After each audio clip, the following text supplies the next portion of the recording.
Hi, everyone. Hello, and welcome to the Buy to Let property event. My name is Karen, and I'm working with the ESPC marketing team. With us today, we have Nikki from ESPC Lettings, Paul from ESPC Mortgages, and Caitlin from Gillespie McAndrew. Hiya. All of our panelists will be answering your pre-submitted questions today. Some of the questions we have condensed into one just because we felt they were a bit similar and they covered the same themes. But if you do have any questions that you feel we've not answered, please just pop them in the Q&A box at the bottom of the screen and we'll try and get to them if we have time. But if we don't worry, just send us an email afterwards and we can put you in touch with the relevant person and we will get back to you. So let's kick off with Nikki, who is going to give us an introduction into lettings.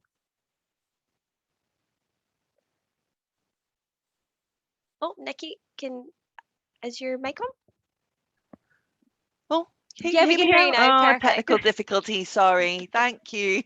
Thanks everyone for joining. Yeah, sure. So I was just going to really just give a little bit of a brief summary as kind of what's been happening in the rental market so far this year. And it's pretty much good news. So the Scottish rental market really made quite a strong comeback towards the second quarter of this year.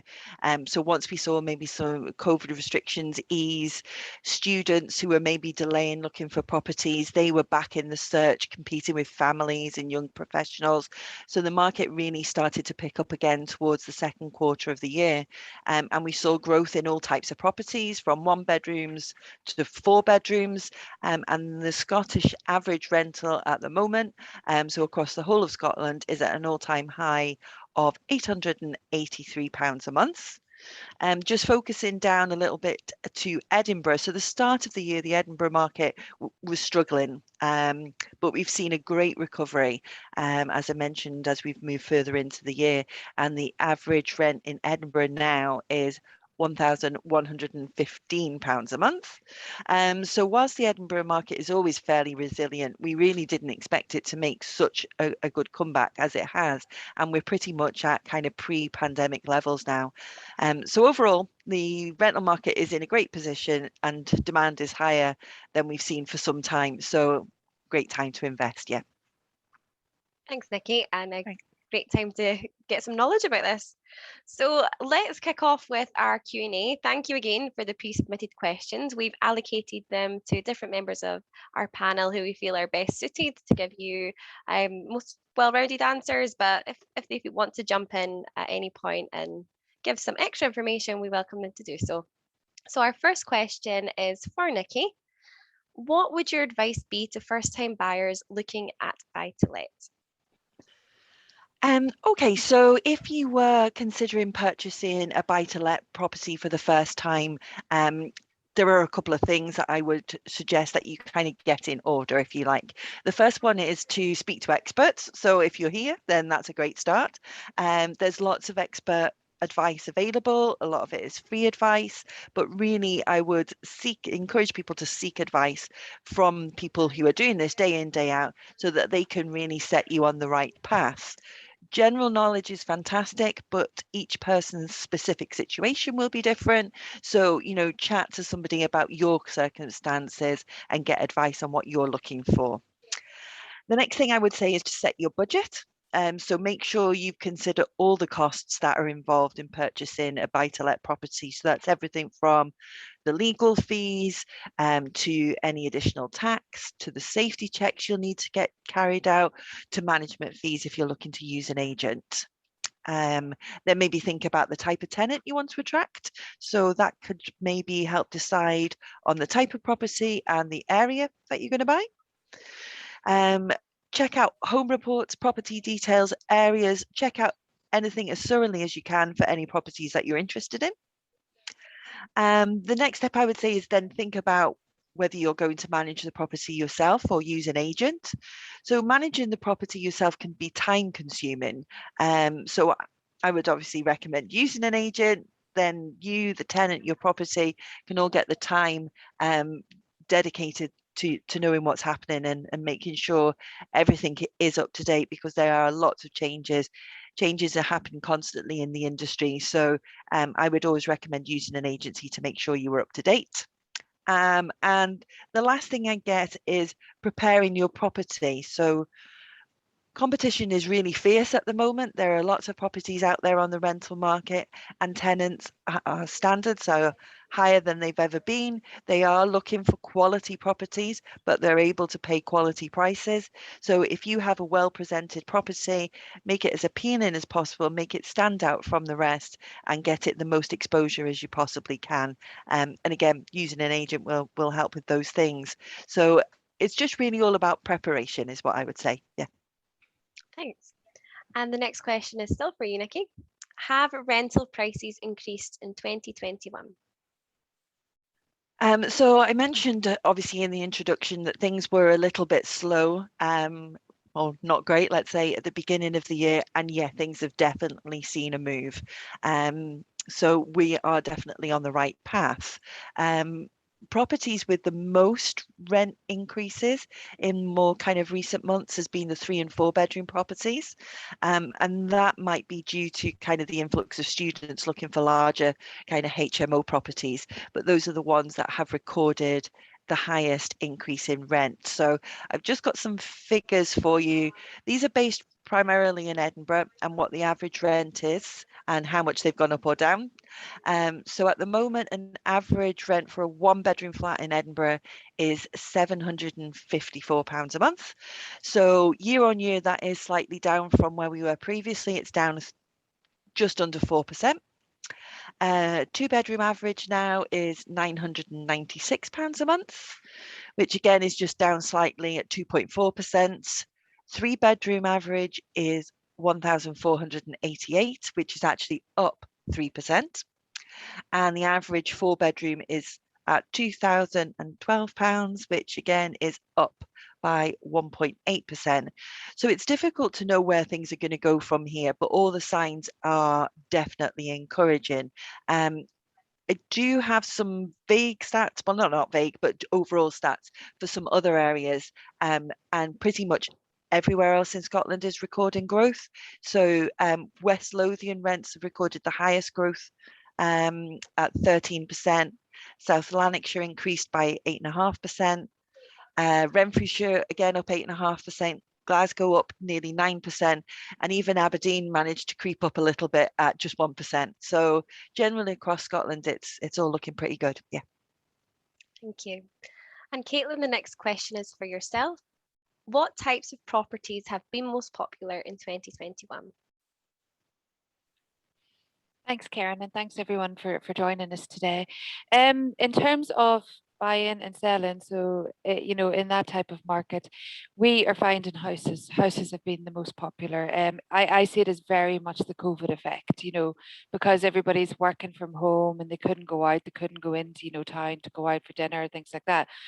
People have wanted more space. They want a garden, home office, just a bit of a change of life from living in town. So we have found that houses slightly further out, and indeed people even moving out of Edinburgh for a complete change of lifestyle, to say like East Lothian to be beside the beach, has very much been the trend over the last year or so, and it's been a difficult market. It's been really tough. It's been incredibly busy. I would say we've probably been, this is one of the busiest periods in my career as a conveyancer. And it's really competitive out there. It's a tough market. So that has certainly been the trend in 2021. That's not to say flats aren't selling, they are. They're just taking that wee bit longer. And now as we sort of come back out of the pandemic and things are opening up and life is getting back to normal or a new normal, I think that the flats will start to move again a bit better. And certainly in particular areas, but definitely the trend has been 2021 so far, houses, family houses, yeah. Yeah, I was just going to jump in and on that, and we would would say the same in terms of rental. Kind of last year, we were seeing really the city centre flats really struggling to get rented. But as things have opened up and in more recent months, we're definitely seeing more people looking to rent back in the city centre, as hospitality, as retail, universities going back. So in these recent months, we've started to see a resurgence again of people looking to rent in the city centre. People were moving out. Now they're starting to creep back in again. So that's likely to maybe have an effect on the sales market in the coming months, I would say. Yeah. I would agree with that completely, Nikki. Yeah.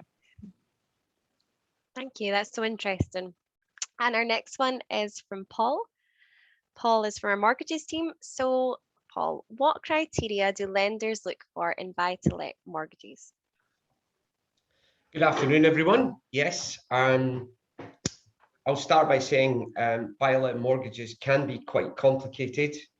There's a lot of criteria around them, and you should always seek professional advice regards this kind of mortgage for definite. Anyway, the main criteria is a 25% deposit. Some lenders will let you have a mortgage with a 20% deposit, but in the main it's 25%. For a new build house or flat, you really do need a 30% deposit or a 35%, depending on the lender.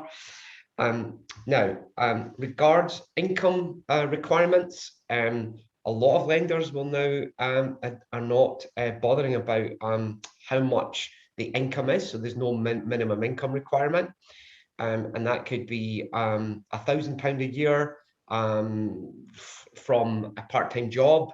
Or you could be a professional and 100 grand. It doesn't really matter too much to the lender. It's all done on credit score. Also, a few lenders will also accept, if you're an experienced landlord, they'll accept rental income as well, just as the sole income as well, which is good. Now, they do have fancy rental calculations. So what I'm going to do is, without like confusing anybody, I've got a couple of quick examples here. So let's say you need a mortgage of 150,000, so you buy for 200, and that's what the purchase price was and the valuation, say, for argument's sake. The mortgage is 150,000. The rent on that specific property would need to equate to £750 a month.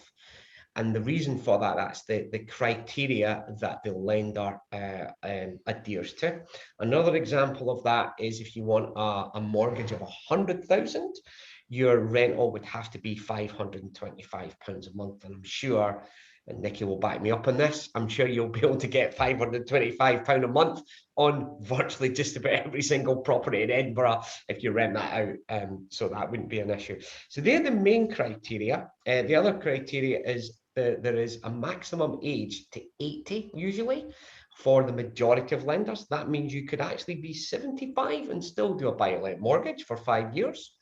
Buy-to-let mortgages, you can do it on a straight repayment basis, which means you pay the capital and the interest. Or you can actually do an interest-only mortgage as well. And that seems to still be the most popular way of doing it, to keep the mortgage payments down as low as possible. I think that's kind of the main criteria. There are other little things as well, but as I say, each property that you buy in a buy-to-let is pretty much judged on that kind of his own merit, so to speak. So I would suggest that you take professional advice on that. Perfect. Thank you so much, Paul. Our next question's for Caitlin, and this is kind of touching on the previous question, I guess. So the next question for you is: a city centre one-bedroom tenement flat still a wise investment considering the trend for bigger properties with outdoor space?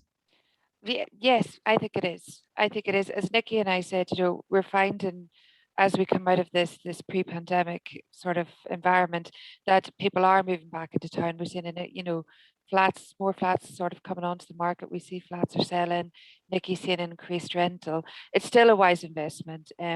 What I would say in terms of, I think, and Nikki can agree or disagree with me in this, one bed flats tend to rent well, both tenements and both, new builds or newer development. In terms of actual resale, I would always say a tenement flat would sell quicker than a new build or a development. It just seems to be the trend in Edinburgh. People like to buy the tenement flats, and they do tend to resell a bit quicker. So if that's something, if you're thinking, well, I want to do a buy to let, but I've sort of got, a shorter period on it. Think about, in terms of resale, would a tenement do better than, say a development in Leith, and things like that. If you're buying somewhere to rent long term, you will obviously see capital growth. Edinburgh does well in general. So as I said, bedroom flat, yeah, I think it's still a good investment in the market. Thank you. Nikki, I don't know if you Yep, I agree. definitely agree. And I think, obviously there's been all sorts of things that have happened that have what would have been considered, I guess, a bread and butter kind of buy-to-let property. Your one-bedroom tenement you would just take over, and that really was the property that was most affected by people maybe wanting larger spaces. But as the tide is turning, things are going back to that kind of way of living, and I can only but think that as we move forward, it will continue to be the staple again. So yeah, I would say it's still a good investment. It's very much, for people who are renting, they're at a certain stage in life where they want to be in town, they want to go out after work. That's sort of the stage of life they're at. They're not wanting to necessarily live in the suburbs. So, for that type of market, people who then are thinking about suburbs are potentially more likely to be thinking about buying. So for a certain target market, and it very much depends what type of tenant you want. There's still a market for those city centre flats. Thank you. Caitlin, the next one is for you again. What are the CGT implications of renting out a parent's house if they go into a care home permanently? Okay, so I would say now tax is a very personal thing, and tax liabilities is a very personal thing, and you should always seek specialist advice. I'll hold my hands up. I'm not a tax specialist. It's not my area, and we do have a tax department in Gillespie McAndrew, so we always have assistance for our clients. If your parents go into a care home and you're renting out the property, there's no immediate CGT implications because you're not selling it. CGT implications come up when you sell a property or as what they call a disposal of a property. So in the first instance, there's no such implications. Obviously that may not be able to go on too long. And my understanding is it may become, say after a 2-year period that, there may be CGT implications that start to kick in because tax situations change.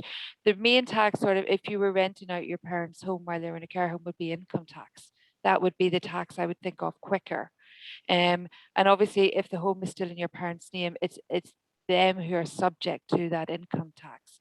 And that very much depends on their thresholds, what other income they're earning, and their particular situation. As I said, tax is a really personal thing, and tax planning is absolutely important, and everyone should do it. So I would always recommend take that advice. Is the income tax going to affect the income that's coming in? Are you using it for care home fees? Is it efficient way of using that property, or would you be better to sell it and then invest the property elsewhere? So it's very important to take the relevant advice. Thank you. Nikki, the next question's for you. Generally, what kind of return on investment should one expect? And so when you're buying a buy-to-let property, you're doing it as an investment. So whether that be for the rental yield or the capital growth, you're hoping that it's going to be an investment and offer some return one way or another. And whilst it's difficult to forecast what's going to happen in the sales market, it's difficult to kind of then project what the capital growth might be. So, but I think, as we've kind of said, Edinburgh is always a pretty reliable market, and there's likely to be capital growth in there. However, kind of for rental yield, we can calculate that. There is actual figures that we can calculate that. And often by comparing different yields of different properties might point you in the right direction as to what kind of property you're looking to buy. So the best way of working out your gross rental yield is you take the annual income that you have received in terms of the rent from the property and just divide it by the purchase price. So say if you bought the property for 180,000, your monthly rent is 850, then your gross yield is 5.7%.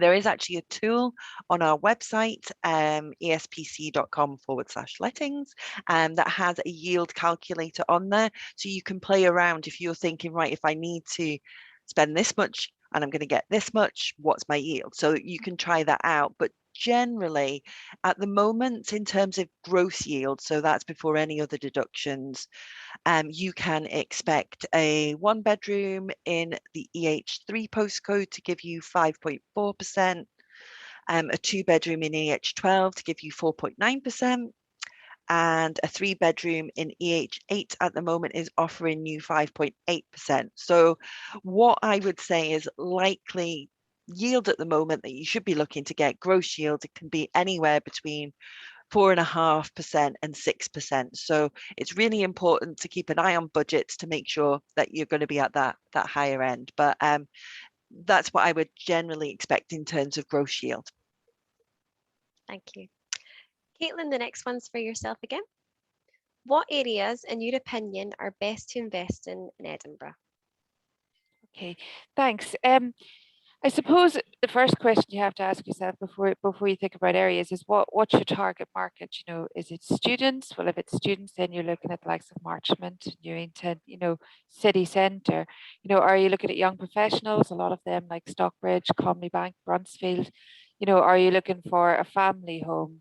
In which case you think about then sort of school catchments, you know, Boroughmuir, so Morningside, Comiston, you know, or Broughton, and then around sort of that area, Trinity. So you're thinking about what your target market is. And you also need to think about, like, you know, Nikki's spoken about yield. Is yield more important, or is it capital growth that's more important in terms of resale further down the line? In terms of areas that are, you know, I don't want to use the word up and coming, but where I think, you know, there will be good growth. You know, for example, Fountain Bridge, I think would be a good shout at the moment because, you know, there's a lot of regeneration going on around the area. It's got a wee bit busier. You know, there's a lot of new buildings, you know, both apartments and hotels. So if you were doing a buy to let, maybe rent out, it could be a good area. Leith is always really popular in terms of rental, you know, again, Nikki can either agree or disagree with me, and I think she'd agree with me. It's always really popular. Another, I think, decent shout is around Dalry, sort of Gorgie.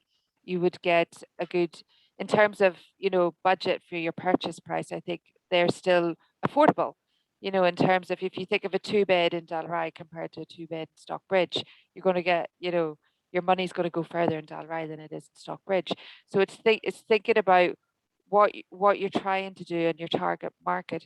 But Edinburgh's always a good investment in my mind because, you know, we do tend to find here that it does hold steady. It's quite a resilient market.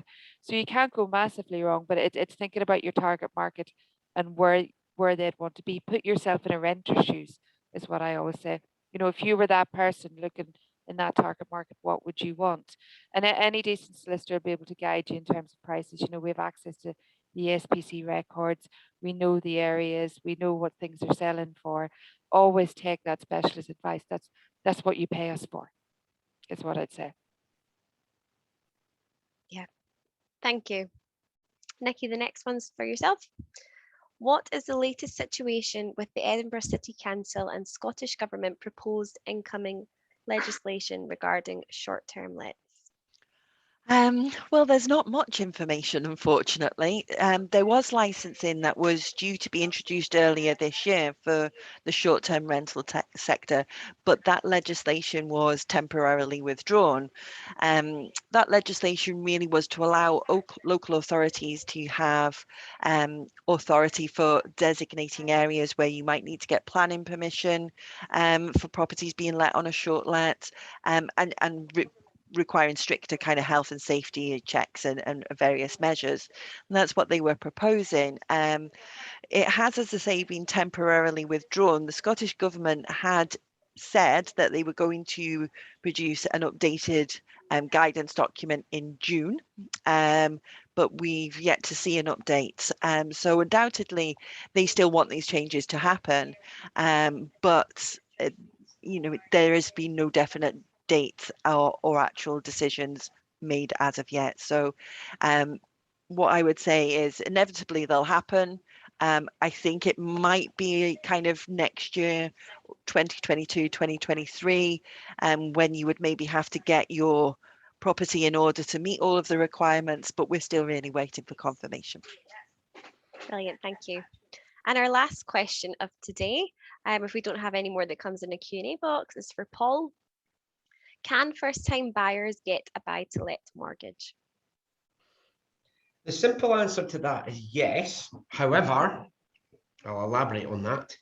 The amount of lenders that will do this are very, very limited. There's only something like 3 or 4 that will actually allow this. The criteria is pretty much the same.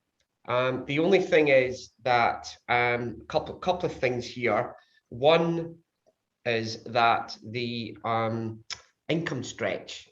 So that is whatever you earn, and there's no minimum income again, it's fine. But there is a limit up to 4.95 times your income. And they won't allow, well, you obviously can't allow buy-to-let, existing buy-to-lets, because you won't have one anyway. But if you're only earning 10 grand, for example, your maximum mortgage would be just under 50,000. So that's a slightly different bit of criteria. But yes, you can get a mortgage. It's not a problem. I've done a few myself over the years, and it definitely can be done. And the criteria is exactly the same as what I'd mentioned earlier under the sort of criteria question you gave me. So yeah, that's it really. Brilliant, thank you. Nice and straightforward. All right, well, that's all the questions for today. Let me just check the Q&A box. All right, we've got one more question before it finishes. So panelists, feel free to jump in and answer this if you like.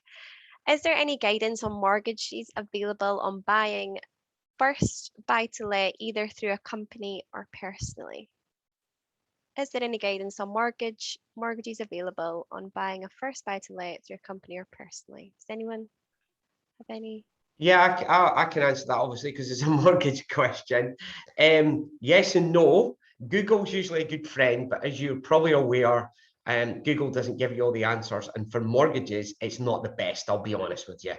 I'm sorry to say this, but you're actually better taking expert advice from a broker on this, because that is a little bit more complex with the old company buy-to-lets. In fact, it is quite complex. There's so many different kind of rules and regulations around it, loads of criteria around it as well. So I would strongly recommend you whoever asked the question to get in touch with either myself or someone who can give them that advice personally. Brilliant, thank you. And I believe that's all our questions for today.